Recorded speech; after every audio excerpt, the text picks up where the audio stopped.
grab your fam and grab your favorite story because it's time for family art making.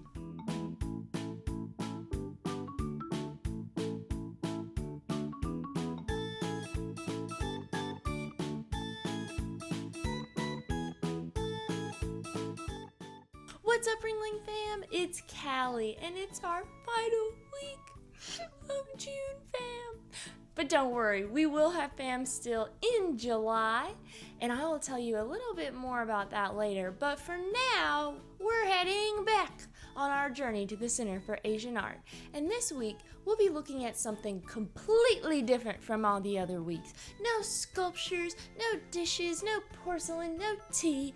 We're talking about fairy tale scrolls.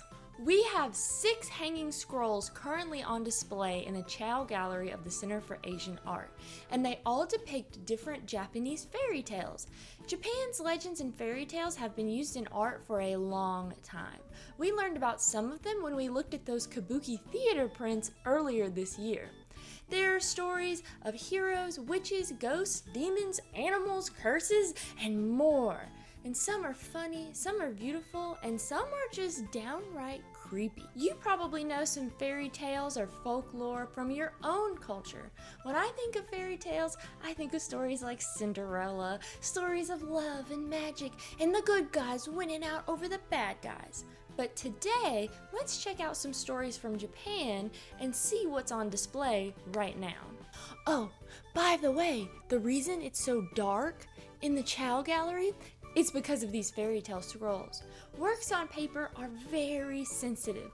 I don't know if you've ever put something of yours that's on paper out in the sun, but when you do, it starts to fade. And we don't want our beautiful, wonderful scrolls to fade, do we? So we have to keep the light down low. Like I said before, we have 6 scrolls currently on display in the Chow gallery, and we have 6 more that will rotate out and switch later this year. I'm not going to tell you all 6 stories, I'm just going to pick a few. So, you should come and visit the gallery yourself and read about all 6 of them. Just a quick note, depending on who tells the story or where you read it from, each of these Japanese fairy tales might be a little different. So, if this isn't exactly the version you've heard before, that's okay. But if you have heard a different version, I would love to know how yours sounds. First is the tale of the bamboo cutter. An elderly bamboo cutter finds a teeny tiny baby inside of the piece of bamboo. She's only the size of his thumb. He brings her home to his wife and they raise her as their daughter. She grows up and brings lots of blessings to her parents. The bamboo cutter even finds gold every time he goes to cut bamboo. Many people hear of her beauty and wish to marry her, but she gives them impossible tasks and refuses to marry them unless they do these tasks. She even refuses to marry the emperor. But after all of this, eventually she admits that she's actually from the moon and she must go back home now. She thanks her earthly family and is whisked away by her friends from space. She does, however, leave a letter and a potion of immortality to the emperor, but he doesn't want to live forever without her.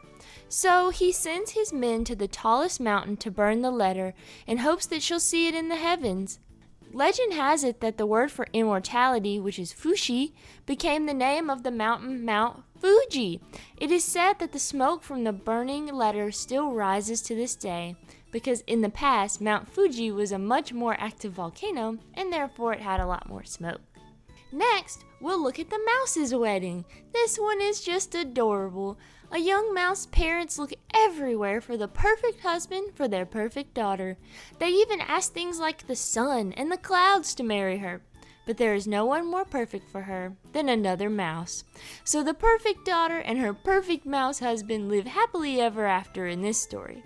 The scroll shows their wedding.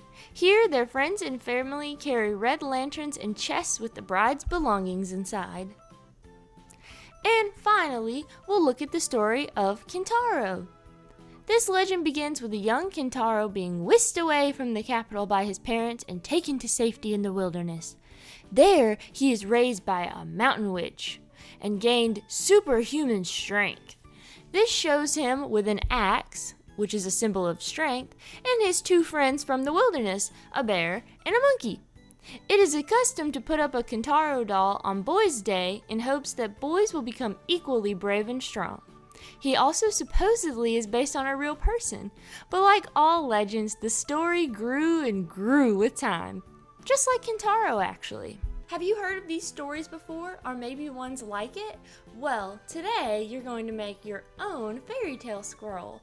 You can use one of the tales you just heard, maybe ones that you really like and heard before from somewhere else, or maybe you just want to make up your own. Whatever you want to do, as always, it's up to you. For this project, you will need a piece of long paper. We'll be using 11 by 17, and if you got an art kit, we're finally using that big piece of paper. You'll also need 2 long rods or sticks. You'll need a pencil if you want to sketch out your design beforehand. You'll need some glue. Some string is optional if you do want to hang up your scroll. And finally, you'll need something to color your scrolls with. In your art kit, you received some watercolors, and that's what I would recommend for this project, since originally they used ink, and watercolors are kind of similar to ink. But you can of course use whatever you prefer if you like crayons, color pencils, markers, oil pastels, anything that you'd like to use. Before you start drawing your fairy tale scene, you want to mark where your scroll will be rolled up at the bottom and the top. So just take your stick, don't put any glue on it, and just roll it up a little bit into the paper and make a little line so that you don't accidentally draw into a space where it's going to be covered up. While I draw and paint my fairy tale scene, I'm going to tell you the fairy tale that I took it from. In Korea, there's a legend called the Legend of the Snail Bride. This one's pretty interesting because most of the time when you tell the story, it doesn't have a happy ending. But I did manage to find one version where it does, so I'm going to tell you that one. Once upon a time, there was a man who was living with his mother because he was too poor to find a wife. One day, while he was working hard in the rice paddy, the man grumbled to himself, "Who will I eat this rice with?" Then he heard a small voice reply, "With me." Startled, he once again asked, "Who will I eat this rice with?" And the voice answered, "With me." The man looked around but found nothing but a small snail shell at the edge of the rice field, so he brought it home and kept it in a water jar. From that day on, when the mother and son would come home from work each day, a delicious meal would be ready for them on the table. Curious to find out who was cooking these meals, the man pretended to leave for work one day, but he crept back to the house to keep an eye out. There he saw a beautiful woman emerge from the snail shell and prepare their meals. The man jumped out and ran over to the woman and asked her to live with him instead of going back into the snail shell. The woman told him it was not time yet, but the impatient man begged her to stay so that the two would become husband and wife on that very day. He was so scared that his beautiful wife would be taken away from him, so he never let her leave the house. Whenever she prepared lunch for her husband, her mother-in-law would deliver it to her son who was working in the fields. One day, the mother-in-law wanted to stay home and enjoy some leftover crispy rice, so she asked her daughter-in-law to deliver the lunch. On her way to see her husband, the snail bride ran into a magistrate, and she quickly hid in the woods, but he spotted her and took her away.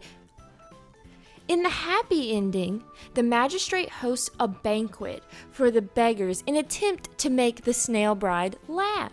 The husband appears at the banquet and dances in a silly costume covered in bird feathers. And this finally makes the snail bride laugh. The magistrate also wants to make her laugh, so he switches his official robe for the bird costume.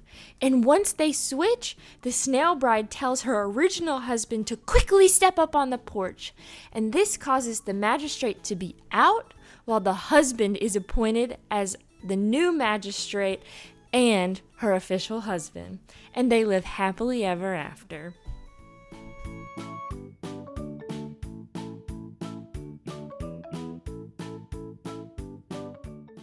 Once you're done drawing your scene, you want to get those sticks back out, and you want to put a little bit of glue at the bottom and the top of your paper, and then roll those sticks back into the paper and press it down so that it'll stay. Now you have 2 handles for your scroll. If you want to make your scroll a hanging scroll, you can take a piece of string and tie a knot on each end of the stick on the top, and you can use that to hang it. So here's my finished fairy tale scroll. I believe that it turned out wonderful, and I can't wait to display it next to all of my other artwork that hangs up behind me. But I would also love to see what you created. So if you made a fairy tale scroll, you can send us a picture to the Ringling Facebook page, the Family Programs Facebook page, or send us an email at education@ringling.org. Also, don't forget, it's not too late to sign up for a FAM art kit for July. So if you want some of the supplies that we'll be using in July for free, and also have a nice visit to the museum, you can sign up online on our website. But that's all I have for this week and for this month. Thank you for joining me on this journey to the Center for Asian Art. I hope you learned a lot and had a lot of fun making art together. So I will see you next time on July 10th for another new video at the same time and in the same place. Bye, everybody! FAM's theme for July is Art from the Start, and we'll be using the new Skyway 2021 exhibition to learn about the elements of art and how to use them. You can register for your free July FAM art kit now on the Ringling website. Remember, there are 2 different pickup days, Friday afternoon, July 9th, or Saturday morning on July 10th.